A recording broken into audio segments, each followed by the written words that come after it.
Today, I wanted to share some thoughts on the 2019 LSAT changes and the coming digital LSAT, specifically the tablet formulation of the LSAT happening in July, and then some of the other LSAT policy changes that are going on. But I'm also going to open this up to your questions on anything at all, LSAT and law school admissions. So what I wanted to talk about at first is specifically the digital LSAT, what's happening and why. So specifically, the LSAT is going digital later this year. June will be the last paper and pencil version of the LSAT. The only thing different about June is that you'll be doing the writing sample separately from home on your own time. You won't be doing the writing sample at the test center. You'll be typing it on your computer. Starting in July, half of test takers will get the digital version of the LSAT on a tablet. The other half will get the LSAT on the traditional paper and pencil format. LSAC is doing this as some kind of study or experiment in order to see, how people do relative on one versus the other, but they're still going full force on the digital this fall, no matter what. So that's just something to be aware of. It is what it is. If you're taking in June, you've got 2 months left. You're doing the paper. You're taking in July, you might get either one. Then in September, you're definitely getting the digital. Now, the digital specifically is a tablet, not a computer. It will specifically be a Microsoft Surface Go tablet. Now, you don't need to have that tablet specifically in order to study, though. I think any tablet would work well. Maybe a Samsung Galaxy tablet, which is just a couple $100. If you already have an iPad, that could be good. If you have a really, really large smartphone like a Google Pixel, that could work, but I'd still recommend a tablet. One other thing you're going to want is a stylus, because on the digital LSAT at the test center, you're going to be using a stylus. You won't just be using your finger or something like that. So again, practice like it's going to be on game day. Now, you might be used to, on your own studying, drawing freehand on the page the way that you would in like a book, of course, because that's what you're using paper. Or if you're using a PDF, then that might be a bit better, assuming that you've been doing your work separately on the side on scrap paper. So that's something to be thinking about. One thing I wanted to show you specifically, though, is what the LSAT actually looks like in the digital format. So why don't we take a look at that? I'll pull it up for us on the screen so you can see exactly what it looks like. Let's just make sure I have nothing embarrassing here first. All right, so it looks like we've got the digital LSAT up here. And so you've got these tutorials, you've got actual LSAT questions. I'll just walk through the tutorial for now so you can see what the digital LSAT looks like. So you can see here, there is a countdown timer. There are some features here we'll get into. They're just kind of explaining them here. We go into the questions. You can see that we can underline things. We can underline over here as well. We can highlight things. We can even highlight in different colors.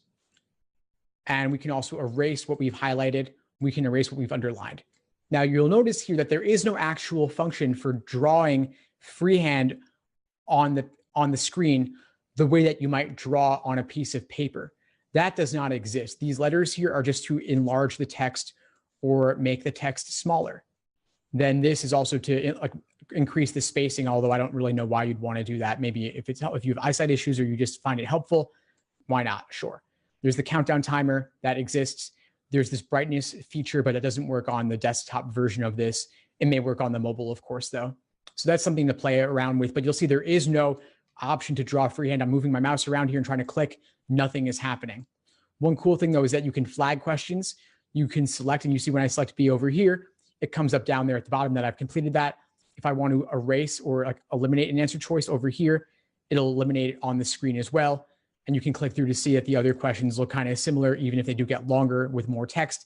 You do have to scroll down there. So that's something good to be aware of and something good to notice, of course. Now, the countdown timer, I don't love it. At the 30, it's a 35-minute countdown, of course, because you have 35 minutes per section. Once the 5-minute warning hits, you cannot remove the countdown timer. You see I'm clicking it, it's not going away. When you're doing from the full section 35 minutes, you can remove it. So that is something to be aware of. Now, once again, you can't draw freehand the way you would on, let's say, a whiteboard. So if I were to show you a whiteboard here, you see that I can draw with the pen as much as I want to. And I could, of course, change colors if I wanted to as well, at least on my whiteboard. But LSAC doesn't let you do that. So let's say you were doing a logic game or something with slots, just to do this kind of silly sketching here with my mouse. That's what it might look like. But on the tablet digital LSAT, you're not going to be able to do that. So again, just be aware of that. It will be a different experience. That's why I recommend actually getting a tablet to practice on and using LSAC's website at familiar.lsac.org, which I'm putting in the chat here for you all. For those of you on Facebook, please come over to Zoom to find all the links I'm going to be sharing here. So that's the digital LSAT in a nutshell. Those of you taking in July, half get the digital, half get the paper. LSAC chooses for you. And once again, you get no advance notice. If you're taking the LSAT in the fall, it will be definitely digital, 100% guaranteed. Now, a few things I could mention in particular for those of you taking the LSAT in July. If you're taking the LSAT in July, you will get the option to see your score before you decide whether to cancel or not. I think that's not a big deal because cancellations are not a big deal. It does not really ever make sense to cancel your LSAT score because law schools do not average multiple LSAT scores. They only take the highest. And so for that reason, there's never really a downside to leaving what could be a low score on your record. Now, for the July LSAT in particular, you do get to see your score first before canceling as a kind of like a one-time freebie. So if you got that, let's say you really were scoring around a 160 on every practice test and you were hoping for higher, but you would be happy with a 160, and then it turns out you get a 157 on test day. Should you cancel with the 157 knowing that it would be on your record?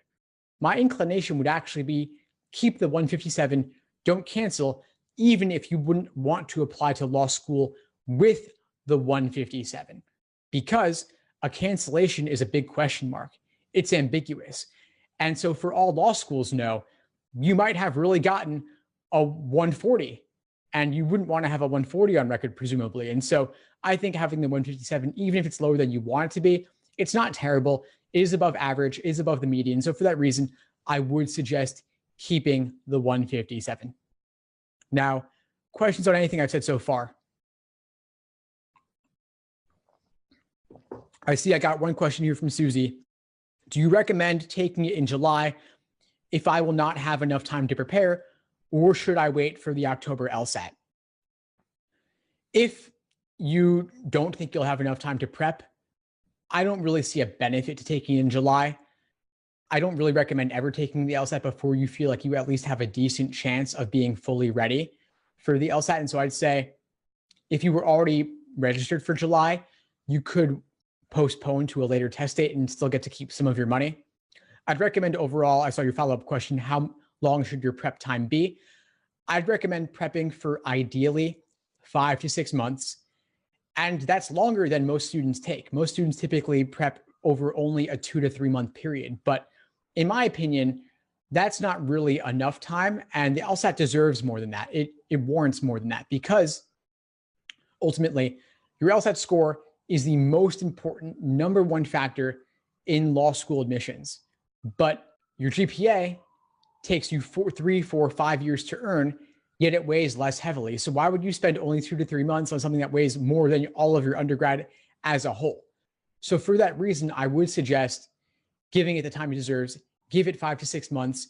You could prep for 3 months, take it, see how you do, and then retake. Retaking is honestly more common than ever because law schools do not average multiple LSAT scores. They only take the highest. And so let's say you've been studying for a little while. Let's say you started in March and you're going for July. You're starting now and going for July. That's 3 months. That's a decent chunk of time. But if you're working or you're in school, then I would suggest giving yourself more time if you need it. 10 to 15 hours a week over 2 to 3 months isn't really enough. I think the LSAT deserves much more than that, considering that it could lead to a single point more even, could lead to thousands of dollars in scholarship money or getting into a better law school. In my opinion, taking it multiple times, even if you think you might have a slightest chance of doing better, it really is well worth it. So let's say that you're scoring around a 160, but you get a 157 on test day. A 157, of course, is not where you were, but you could take it again and get a 163 or even get a 164. It's kind of funny, but LSAT scores, they're not constant. They fluctuate quite a bit, much more than you might expect. And that's frustrating, of course. But what that means is that you could be at a 160 score and have that be your aptitude. But on one day you take it, you get a 157. The next day you take it, you get a 163 or 164 even. There's a margin of error of 3.5 points on either end. And so for that reason, I'd recommend taking it 3 times, even if nothing else changed. All you've got to do is stay fresh on the LSAT, take one timed exam per week, along with a detailed review of that exam, and you're good to go. So specifically, what does that look like? You have a few LSATs coming up. You have the June LSAT, the July LSAT, and then 3 in the fall, September, October, November. Decide, do you want to take it this summer or take it this fall? If you have time now and you want to take it this summer, go for both June and July if you can, because there is only a 5 to 6 week gap in between those 2 LSAT test administrations. So you've only got to stay fresh on the LSAT for another 5 to 6 weeks. Maybe you take, again, one timed exam per week along with a detailed review of that exam, and that's enough after June 3rd, before July 15th. Alternatively, let's say spring is busy, but you've got more time over the summer and in September. You could take the LSAT in September, October, and November, and there's only about a 1 month gap in between each of those test dates. So you get the benefit of 3 test dates and only building the foundation once. I think either one of those 2 options is a good choice, because you've got your foundation, you're fresh on that, you've got your timing down. It's just a question of, in a way, getting lucky, and of course, improving your understanding along the way. Now, I've got a few more questions in the chat here I'm going to dive into. So this person's asking, I'm looking to apply September 2019. So she's looking to apply this fall to start next fall. So that's probably the position I think that most students are in right now, where they're going to be applying this coming cycle when applications open this fall. So the question was, when do I recommend that she take the LSAT? Whenever you're ready, honestly. I think that you can take the LSAT this summer in June or July and apply this fall. You can take it in the fall, one of those 3 dates, September, October, or November, and apply this cycle. Any of those would be fine options. You could even take it in January 2020 and apply to start law school in the fall of 2020. Now, applying earlier is relatively better, all else being equal, but I don't think you should rush it. You should apply when you're ready and take the LSAT when you're ready. So right now, we're in April, of course, you've got 2 months till June. If you've done virtually no LSAT studying so far, I think June is probably going to be too soon, and I would suggest instead going for the fall. You've got about 5.5 months till the September LSAT, and I do recommend, like I said, studying over a 5 to 6 month period, so that would work out perfectly. You start now, slowly building the foundation first, then you go for taking it in September, and no matter what, I would still say take it in October and November as well, if you have time to study for those LSAT test dates, because there's no downside. You do worse, law schools take your previous higher score. You stay the same, obviously it washes out evenly, but if you do even a single point better, that could lead to thousands of dollars in scholarship money or getting into a better law school. So that additional retake, it's really a no-brainer in my opinion. And I don't know why more people don't do it. I think they're maybe discouraged by the idea of taking it again, because it's obviously not fun to be studying for another month or two and having to go to the test center and whatnot, or maybe it's the registration fee for the LSAT. But a $190 registration fee, if it gets you a single point more on the LSAT, a single point more is worth $4,000 to you now on average. The analysis has been done, $4,000, and that could be more scholarship money or getting into a better law school. And so the ROI on that over the course of your entire career is enormous. So I would say definitely take it multiple times. There's really no reason not to. So if you're going for the fall, you've got 5 to 6 months. And so I would recommend a longer study timeline. Like I said, 10 to 15 hours per week. You break it down to 3 phases: accuracy, then pacing, then endurance. accuracy, untimed, building the foundation first, doing LSAT questions by type. Second phase is pacing, doing individual timed sections. Finally, the third phase is endurance, doing full-length 5-section timed exams. I would recommend over a 5 to 6 month study period using exams 52 to 61, 62 to 71, and 72 to 81. Then the individual timed exams from 82 to 86. Now, I have LSAT study schedules on my website where I lay out exactly what I would recommend doing over the entire course of your studying. And so I'm going to pull those up now for you on the screen to show you what they look like. All right, so we got the study schedules here. This is the page with the study schedules. I'll share the link with you in the chat. We've got 1 month all the way through to 7 months and a retake plan. I have the free week by week ones. Let's say I'll show you the 3 month because that's typically what the average amount of time people take. So you see I've got month 1, week 1, week 2, week 3, week 4, and so on all the way down the line. But then I have premium day-by-day study plans as well, where I get even hyper-specific in exactly what to do every single day over the course of your entire studying. And so those are premium day-by-day plans. They're 20 to 25 bucks, depending on which ones you get. And they are my most popular LSAT prep resource above all else. So I would definitely recommend making the investment. Again, 20 bucks on your LSAT studying is really a no-brainer. I'd highly recommend it. I'm sharing the links for you in the chat there if you would like to find out more. So that's the biggest thing I would recommend, is just how to structure your studying first. Accuracy, then pacing, then endurance. Now, if you're taking the LSAT this summer in June or July, the same overall structure holds, but instead I'd recommend focusing more on the exams in the 60s, 70s, and 80s, maybe not doing as many of the older ones. So those are some thoughts there on how to structure your LSAT studying. I think that most people have a hard time fitting in the time if they're working or in school. And so if you are working or in school, think about how to block off time specifically in your schedule. Maybe you do an hour before work, an hour during lunch, an hour after work, or if you're in college, treat it like a 6-credit class, block off some time each week. If you're using Google Calendar or a planner, really chunk off the time, a 3-hour stretch here, a 2-hour stretch there, put it physically in your calendar, or else it might not happen. And back to those of you who are working, I'd say if you work in an office, maybe you can find a coffee shop nearby, maybe you can find a conference room in the office, but get there early. Maybe you wake up at 6 a.m. or 7 a.m., get to work by 8, work starts at 9 or 9:30. You have an hour there alone before everyone else gets there to get the studying done. And then, of course, in the evening, you do the same thing, stay at work, stay in the conference room, or find a coffee shop nearby. But once you get home, of course, it all falls apart. You get into your comfies, you have Netflix in front of you, you have the fridge in front of you. And then, of course, the studying ends up not happening. And it's also later at night and you're tired. So I'd say knock out the studying while you're still fresh before you commute home.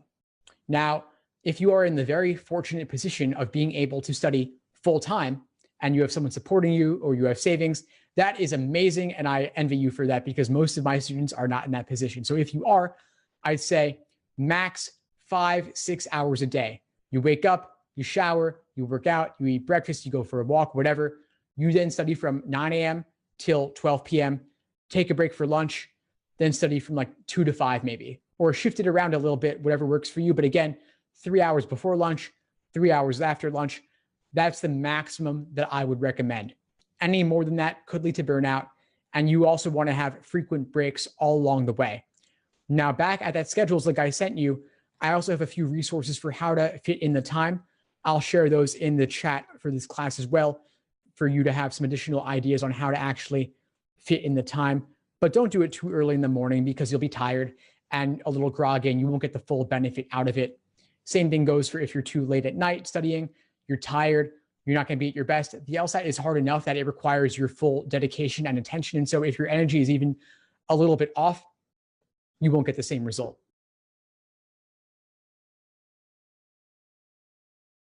I suppose I could share a few thoughts for you on studying with the tablet and how to modify your approach from the paper version. So let's say that you've been used to doing your work on the page, drawing on the page like I showed in the whiteboard.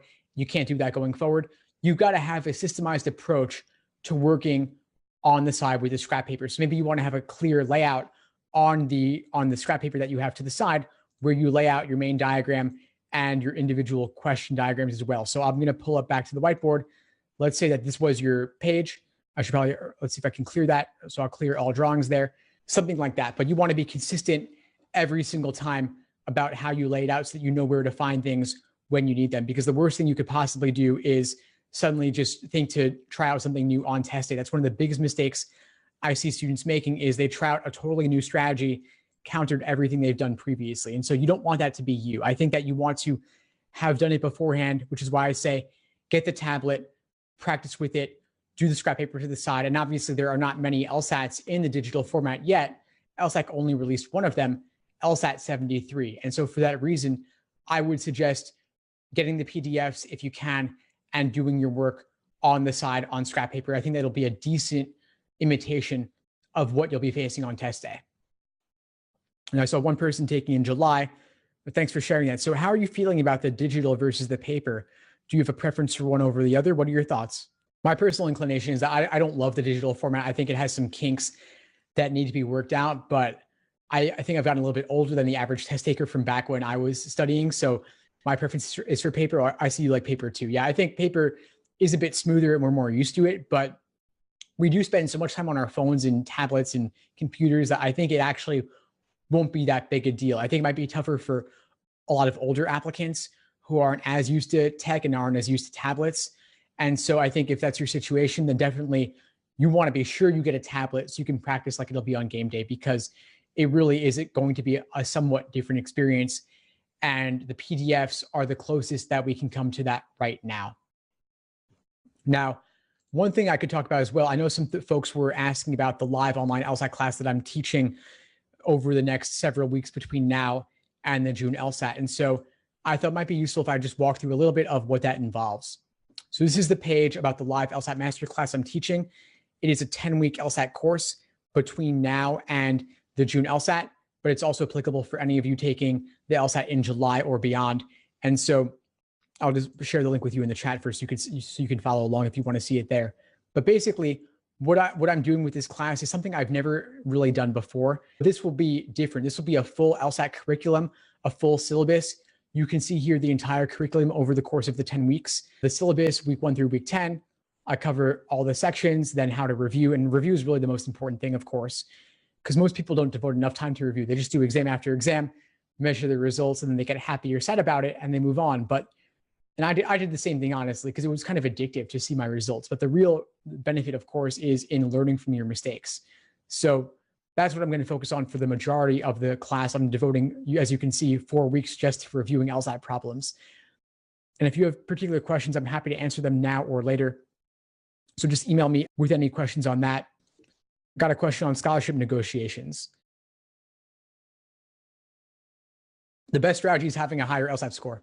The best negotiating position is one where you have high numbers. So a high GPA, a high LSAT, you have those, you apply to lots of law schools, maybe 10, maybe 12. I was teaching an online class the other week and somebody had only applied to 3 law schools. And that's definitely limiting your options, of course, because you can't play them off each other. I'd say apply to 10, even if you only want to go to 5 of them. The offers from the 5 that you don't want to go to, you can take those 5 and shop them around back to the law schools you do want to go to. So to put it more concretely, let's say that you want to go to NYU and you don't want to go to, let's say, St. John's. I'm talking about New York schools because I'm in New York. NYU is a top 5 school. St. John's is ranked kind of lower down the totem pole. So you apply to many law schools. You say to NYU, I really want to go to you, but St. John's gave me a full ride. And they'll say, well, St. John's isn't that high ranked. And you'll come back and say, but I need money and I can't take on all that debt. And they'll say, well, your LSAT score is great. Your GPA is pretty good. We'll give you a bit more. Or maybe NYU won't get negotiate, but Fordham will. Fordham's ranked 39, not as high as NYU, but still better than St. John's. And so for that reason, I think that having some options, being able to go to one school with another school's offer, that's really what gives you the best negotiating power. It's options. It's having that potential to go somewhere else if they don't give you what you want. So the strongest position is high LSAT, high GPA, and applying to lots of schools so that you get lots of offers. That's really the best way to go about it. And obviously, Don't try to be a tough, hardball, type A, rude negotiator. Be matter of fact, be professional, and just show them what you have to offer and what other schools are offering you.